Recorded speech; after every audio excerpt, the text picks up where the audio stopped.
Welcome to the Beauty and Battle podcast, where we talk about winning in marriage by waging a war. I'm Jason Benham. I've got my girlfriend / wife, Tori Benham, with me, and we are here to talk to you about how Satan tries to get you to fight face to face with your spouse, but God designed you to fight shoulder to shoulder against Satan so that you can win in your marriage. Fighting together draws you together. We cannot wait to jump in. So here we go.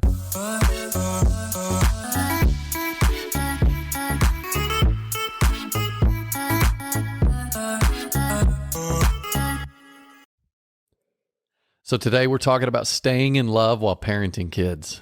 Ooh, Oh, geez. takes my breath away. And we could say parenting animals as well. Yeah, that's true. Our dog, Rocky, right now, I'm looking out our door, and we've got these French doors, and I've got curtains pulled over the top so he can't see us, and he's sitting out guarding the door. Yeah. Because he has separation anxiety. Major separation anxiety. If Tori It's a boy thing, though, I'm telling you. If Tori's not with him, he's not happy. He Poor Rock. He wants Tori consistently. And you know what? Yesterday he ate a sock. Oh, my word. But our daughter Lundy, who is the activator, you know, your greatest weakness oftentimes is also your greatest strength. Oh, my goodness. So she's our hard-headed, she can get stuff done. She can give us a run for our money.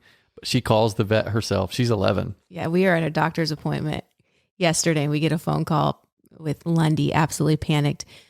Rocky ate a sock. I'm going to call the vet right now. And so I'm like, oh my goodness. So I send her the number. I text her the number. We're about to walk into this appointment, get out of the appointment. And she's like, okay, called the vet. You know, I get a text, called the vet. They said that if he doesn't, do this, and this, then we're going to have to bring him in. But we need to get this sock out so that we don't run the risk of this, and this happening.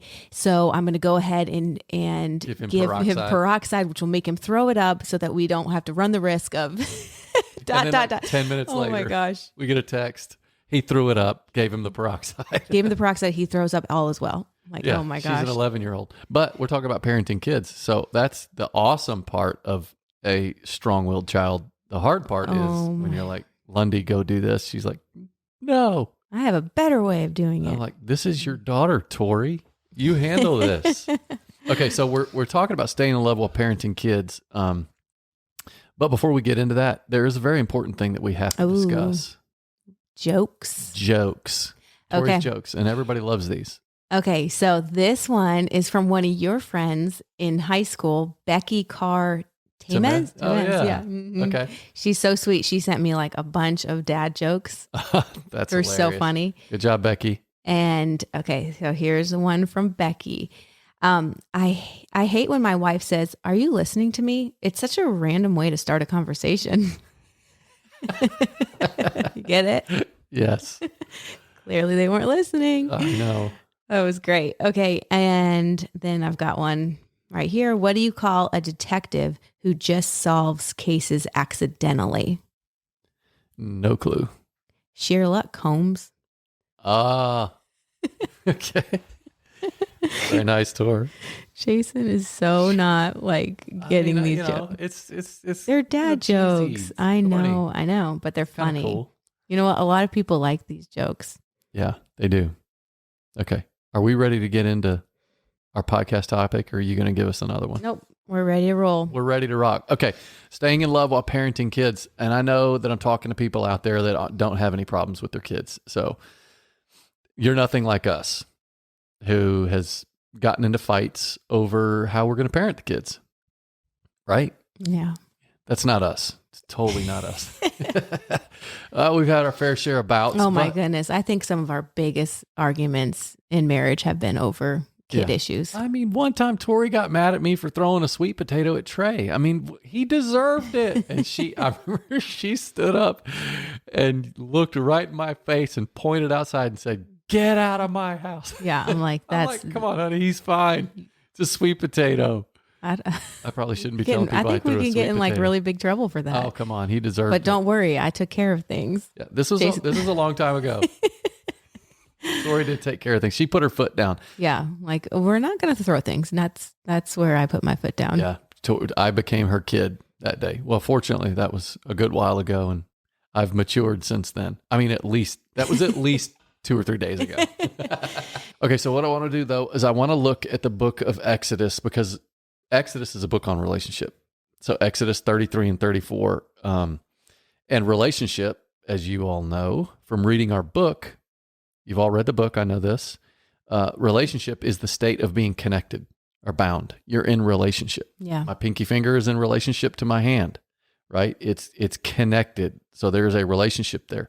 When you get disconnected, you need to remember. You need to remember what it is that you like about each other. And so when it comes to parenting kids, we can learn a lot from Exodus because we see God parenting the children of Israel. And God parenting the children of Israel shows us a pattern. And I remember reading through this. This was years ago, and I read through Exodus 33 and 34, and I saw 4 stages of parenting. And I've since applied this with our own kids, and talking about parenting kids in context of marriage. Staying in love while parenting kids is all about being on the same page and knowing which stage you're in for parenting, and not jumping from one stage to the next, and not one spouse being in one stage of parenting while the other spouse is in the other. Because if you're not on the same page, you guys are going to destroy each other. Yeah. So let me give you the 4 stages, and then we'll go look at each one of them. Okay, so stage 1, babysitter. Okay, the babysitter that's where you basically are just babysitting your kids to protect them, to make sure that they don't get hurt. A babysitter says, I've got you. Okay? Yeah. That's stage 1. Okay, stage 2, referee.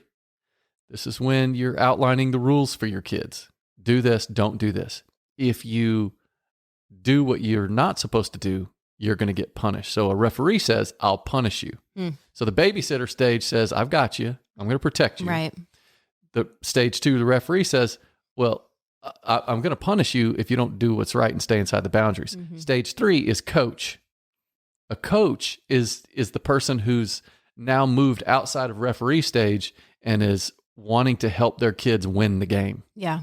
You want to win the game. So a coach says, I'm for you. Right. Like, you can do this. I'm for you. You already know the rules. Stay inside the rules. I don't have to babysit you. I'm for you. So that's the coach. Stage 4 is teammate. Teammate says, I'm with you. Yeah. Teammate says, we're in this together. Right. I'm not here to tell you what to do. You already know how to win the game. You already know the rules, and you already know that you don't need a babysitter, right? Here's the problem. It's not a problem. Here's the key. If our kids can honor us at each stage, they can move to the next stage. Right. So if the kid honors you as the babysitter, if they honor you as the referee, if they honor you as the coach, then they can move from one stage to the next. Now, it takes time. You're really not teammates with your kid until I'm finally teammates with my son, Trey, who's now out of the house. Right. Hoping to be teammates with my other 2 daughters and Jake as well. But they're going to have to honor me and Tori as babysitter, referee, and coach. Right now we're in coach stage with all of our kids, thank God. But the problem is that when a kid who's at coach stage, which let's say 16 years old, like, hey man, I've already outlined the rules to you of life. You know that you need to honor those rules.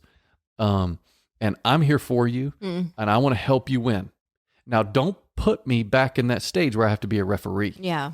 Don't go staying out past curfew, not calling me and telling me where you're at and coming home, tipsy, or whatever. Don't do that, because then you're putting me back in referee stage. Yeah. And I don't want to blow the whistle. That's not what I want to do. But the problem with couples is if the dad is in referee stage and the mom is like teammate stage with your 14-year-old, you guys are going to destroy each other. Yeah. The parents have to be in the same stage. They have to be in the same page. Yeah. Right? So you're not ready to be teammates with your kids until they're older.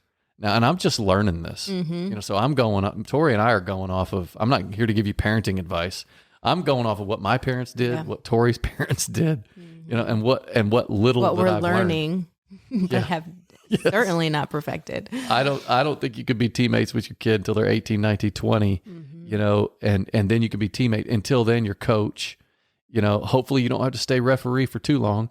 If you ref them enough, as I forget who said this, but when they're younger, you give them limited, opportunities and options when they're younger. Right. Less options. Yes. So when they're older, they'll have more options. But if you give them too many options when they're younger, then when they're older, you have to give them limited options. Yeah. It's like you're going backwards. Right. And then they feel all hemmed in and all that kind of stuff. So none of us are perfect. I mean, I've screwed up. Tori screwed up. Shoot, our parents screwed up. Our parents are the reason why we're screwed up. Just kidding.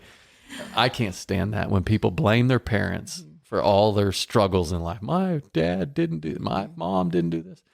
Well, listen, all you have to do is be a parent and realize your parents weren't perfect. Yeah, I think the longer we're parents, the more we really appreciate our parents. Yeah. And we definitely didn't always agree with a lot of things, but now we're like, okay, I get it. You did the best that you could with what you had. And this is no joke. This is hard stuff. Yeah. And that's the key is a spirit of honor for our kids. Yeah. If our kids honor us in each of those phases, they can move seamlessly through them. Mm-hmm. Now, we do know they will jump in and out. That there's a time when your 17-year-old may do something so stupid that they jump from you being a coach to you being a referee having to blow the whistle. And at some point, if they're still not good, you're going to have to be their babysitter. And that is a terrible place for a parent to be. But here's the key. Both spouses have to be in that together. Right. You can't have dad needing to blow the whistle on somebody and mom trying to be coach and teammate at the same time, because then the kid will gravitate toward mom and away from dad.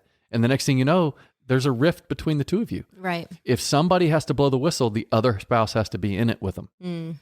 And if there's one spouse that keeps blowing the whistle on your 16-year-old who's doing their best, and they keep blowing the whistle trying to do this rule stuff rather than being a coach trying to help them win in life. Right. And the other parent's like, look, maybe we're being too hard on them. Like both parents have to then move and elevate to the coach stage. So that's the key to staying in love while parenting kids is being in the same stage on the same page. Yeah, that's right. Together with each other. Right. And we talked about this, I think on one of the first podcasts and in our book, and it really was a aha moment for us when we were doing CrossFit, and at the end of the workout, we had been on the same team.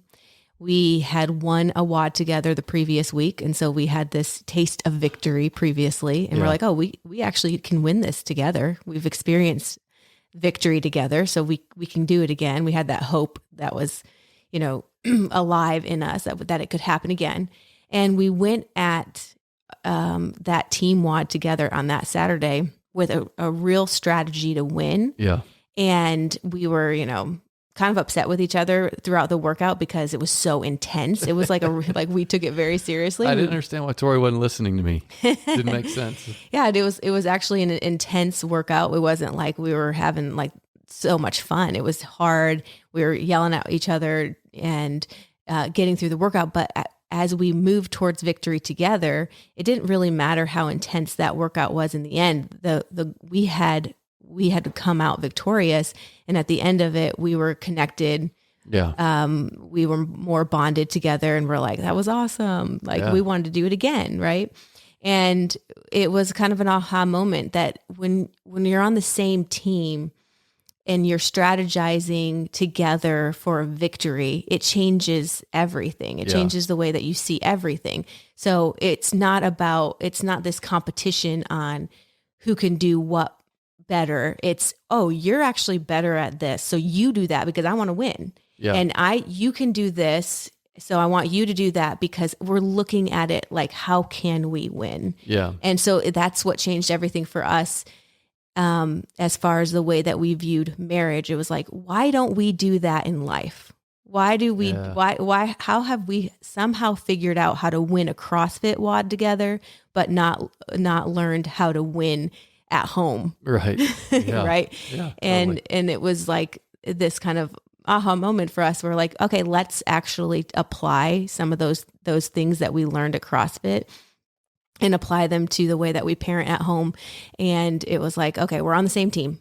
We're moving towards the same goal. We both have, what is our goal? We want our kids to know Jesus. We want connection with our kids. We want family unity. We have all these common goals together. Mm-hmm. Why in the world would I be so focused on your weaknesses in this moment. I need to be focused on what is Jason good at? Yeah. How do we come together and strategize this thing and get on the same page, get on the same team so we can win.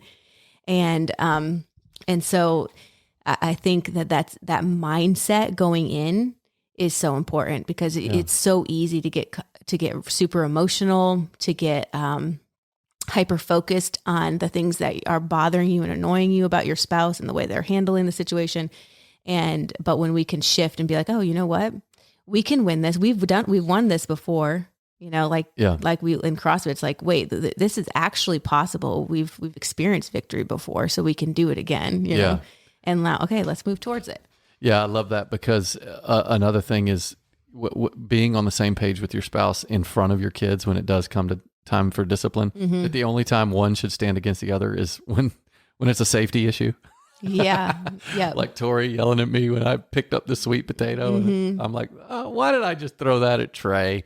I didn't throw it hard. Throw it at him. You threw it across the room. I was upset.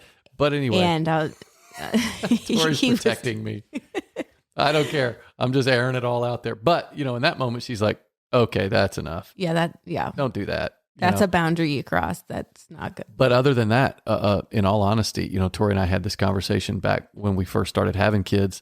Like I said, okay, so Tori, here's the deal. When it comes to the discipline of our kids, I'll take point on that. So I'll alleviate that pressure from you. Let me take point on that. And I really do believe that's a dad's job. A dad's job is to run point, so mom doesn't have to run point on the hard discipline. Right. If mom has to run point on the hard discipline and dad sits back passively, then you run the risk of having domineering mom, which she doesn't want to be in that position.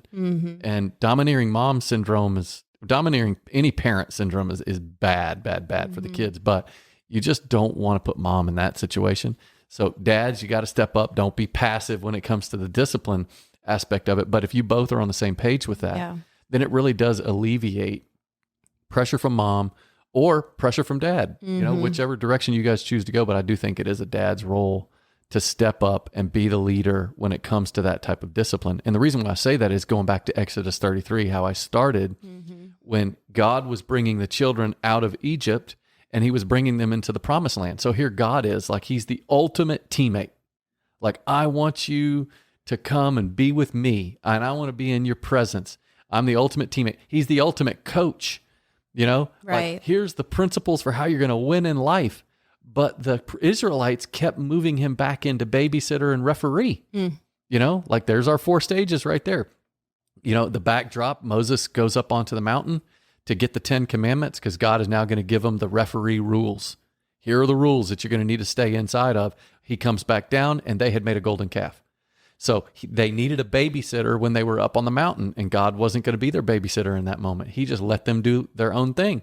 So they needed a babysitter. Wow. Moses comes down as a referee saying, okay, now I'm going to give you some rules, and I'm going to show you how to do this. But instantly he has to go back into babysitter mode, and he gets upset and grinds that calf down into powder and makes people drink it. Like, wow. what a good leader. Drink it, suckers. So, but then in verse 33, God says, okay, here's the deal. I'm going to let you guys go to the promised land, but I'm not going to go with you because I cannot handle this. I want to be your teammate, right? You keep making me babysitter and referee. And then Moses intercedes in verse 12 through 13 of Exodus 33 and says, in verse 1 through 3, and he says, all right, if you don't go, I'm not going to go. Like, I want your presence more than anything. Yeah. And that really touched the heart of the Lord. And the Lord ended up telling him, in the rest of Exodus 33, okay, if you want me that bad, I'll go. Right. And I just love that because God was saying, I was babysitter, I was referee, I want to be your coach and your teammate, but you keep putting me back into those other stages. But because I love you, I'm going to go with you anyway. That's in verse 14. The key to the teammate phase is full presence. Right. It's being fully present with each other. No matter the location or condition, you're fully present. And that's where God was. And he's basically saying, I'll go into the promised land with you as your teammate. But please do not make me have to go back to babysitting and and refereeing. And as we know throughout the rest of the Old Testament, all we see are the Israelites putting God back into babysitter and referee mode, where he's having to blow the whistle. He's having to punish them.